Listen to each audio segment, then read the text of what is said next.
من اسلامزاده مرزیه شهروند ناحیه بلجوان می باشم. ما طرفدار و جانبداری صلح و ثبات، آسایشتگی و آرامی می باشیم. ما بسیار جوانان می خواستیم که در تاجیکستان عزیزمان آرامی و صلح و ثبات باشد. من دختر جوان تاجیک بسیارتر من سیاحت را دوست می دارم و می خواهم که به ولایت مختار کوهستانی بدخشان سفر کنم و از جمله از این ناآرامی هایی که در ولایت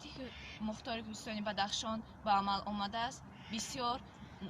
غمگین هستم و از جمله هنگام این ناآرامی ها را در آنجا می بینم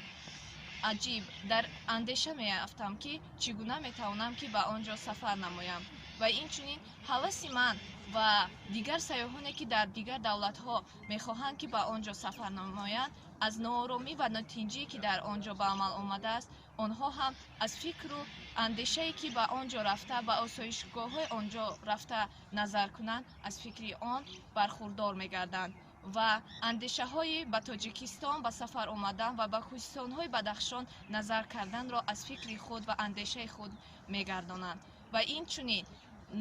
ولایت مختار کوهستانی بدخشان یکی از ولایت های سیاحی توریسم و این چنین جای های تماشاباب زیاد دارد و آسایشگاه ها ما می خواستیم که صلح و آرامی در آنجا پایدار باشد و این چنین در افغانستانی که همسایه است ما جنگ است و میبینید که